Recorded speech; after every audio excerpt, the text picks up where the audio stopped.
मैंने कोर्ट में केस किया है, कोर्ट से ही मुझे उम्मीद नहीं है, कोर्ट भी मुझे न्याय नहीं दिला पा रहा। कोर्ट का ऑर्डर होने के बावजूद मेरी वाइफ बोलती है फैमिली कोर्ट को हम कुछ भी नहीं समझते हैं, ये तुम्हारे बच्चे नहीं है, तुम्हारे इन पे कोई अधिकार नहीं, केवल तुम इनका मेंटेनेंस दो, तुम केवल पुरुष हो, तुम एटीएम हो हमारे लिए केवल, इसके अलावा हमारे लिए कुछ भी नहीं हो। और मैंने भरपूर कोशिश कर ली जज साहब को ही बोलने की और सबको बोलने की, अभी मुझसे मेंटेनेंस दिया जा रहा है। 1 साल पहले मेरी जॉब भी चली गई क्योंकि बहुत ज़्यादा डिप्रेशन में चला गया, मेरा 1.5 साल से डिप्रेशन का इलाज चल रहा है, मानसिक संतुलन खराब हो गया था मेरा। जज साहब बोलते हैं इससे कोई फर्क नहीं पड़ता, आपको अपनी बीवी बच्चों को मेंटेनेंस देना पड़ेगा। मेरी वाइफ स्कूल में जॉब भी कर रही है, मैंने उसके फोटोज ही प्रोवाइड किए हैं, लेकिन इस जज मानने को तैयार नहीं कि जब तक सैलरी का प्रूफ नहीं लोगे हम नहीं मानेंगे चीज़। 2018 में मुंबई से एक लड़की जीवन साथी से बात करी और उसके बाद वो आ गई फुल कोरोना के टाइम पे मना करने के बावजूद, बस सैलरी वैलरी के सारे प्रूफ लेकर के। और उसके बाद 20-25 दिन रही, उसको कोरोना हो गया, उसका पूरा इलाज कराया, उसके ऊपर कोई अत्याचार नहीं हुआ। मुंबई जा करके उसने झूठे केसेस कर दिए मेरे ऊपर, किया जा रहा है मेरे प्रति, कभी मुंबई से वारंट आता है अरेस्ट का, कभी वसूली का, और मैं कहाँ से पैसे दूँ, मैं अपने बच्चे पालूँ दो, या मैं नौकरी करूँ, या मैं कहाँ जाऊँ। मैं तो हाथ जोड़ के ये विनती करता हूँ तो मुझे इससे मुक्त किया जाए, इस झूठे केसेस से। और मेरे पास ये प्रूफ है, जो जिस प्रोटेक्शन अधिकारी ने की बेस पे केस चल रहा है, उसने खुद ही आरटीआई के थ्रू मुझे बोला है कि हमारे पास कोई प्रूफ नहीं है, सिर्फ लड़की की गवाही प्रूफ है। तो साहब, लड़की की गवाही अगर इतनी बड़ी हो गई तो फिर तो घर घर की हालत खराब है। आपने भी अपनी बात रखी हो? बिल्कुल साहब रखती है, लेकिन कौन सुनता है जुडिशरी में। आज अगर सुनते तो अतुल भाई थोड़े ना जाते।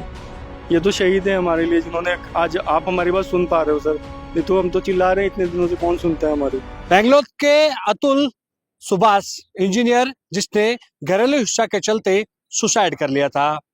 अब अतुल सुभाष जैसे कई ऐसे पति हैं जो कि अपने पत्नियों पर केस दायर कर चुके हैं और अपनी पीड़ा जाहिर कर रहे हैं।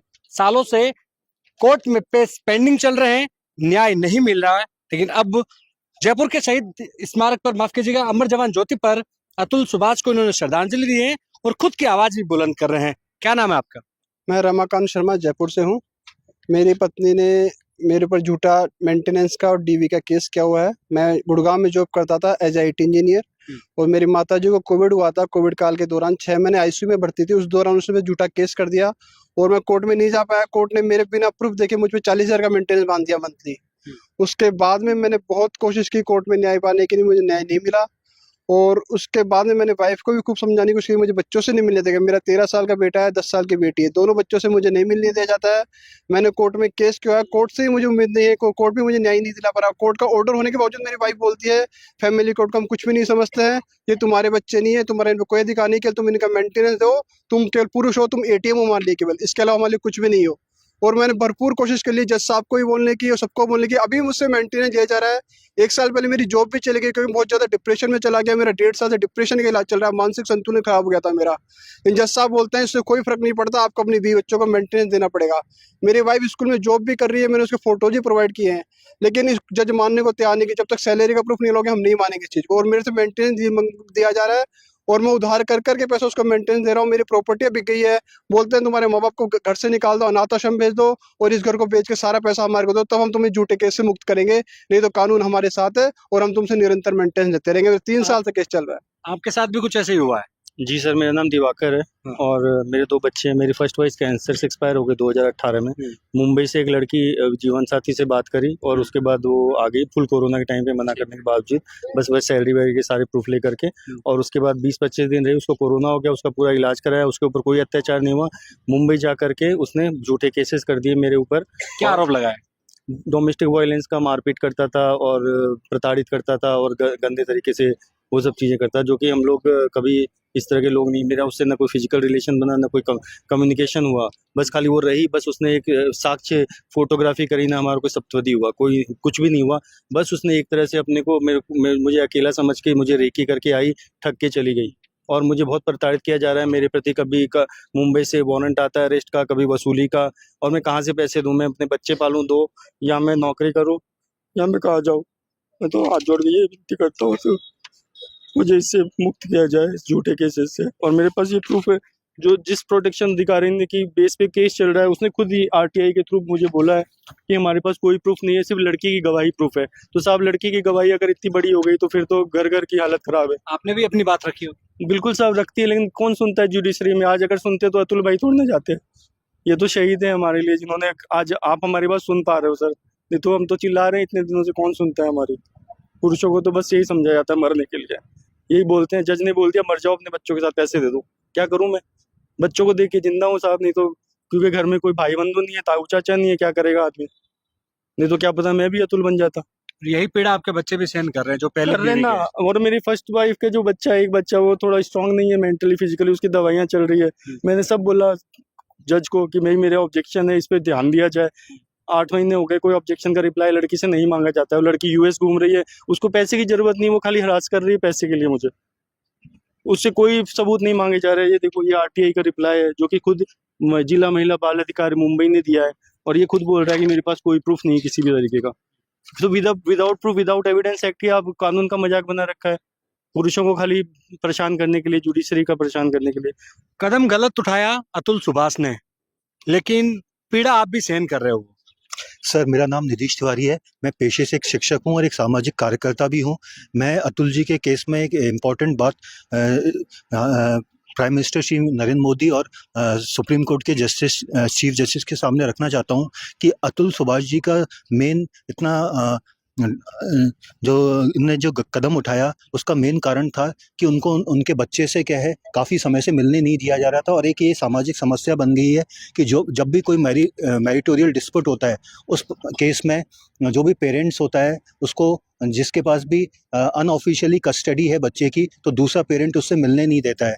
तो यहाँ पे मैं एक बात ये बोलना चाहूँगा कि भारतीय न्याय प्रणाली को ये कुछ चेंजेस करने चाहिए कि किसी भी केस के मैरिटोरियल डिस्प्यूट में किसी भी पेरेंट्स को बच्चे से मिलने से नहीं रोका जाना चाहिए, क्योंकि किसी बच्चे से मिलने से रोकना एक बच्चे पे ही बहुत बड़ा अत्याचार नहीं है, साथ में क्या है पूरे समाज को एक गलत दिशा में डालता है, और इससे आने वाले समय में देश के और समाज भी एक गलत दिशा में जाएगा। धन्यवाद। अतुल सुभाष जैसे जयपुर में ही नहीं पूरे देश भर में अतुल सुभाष है जो कि इस प्रताड़ना का शिकार है।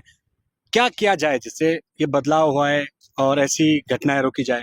सर, न्याय को बदलना पड़ेगा, ये जरूरी हो गया, बहुत ज़्यादा जरूरी हो गया। आज मैं पिछले 11 साल से मेरी पत्नी से परेशान हूँ। उसने मेरी ही बच्ची का बाप किसी और को बना रखा है।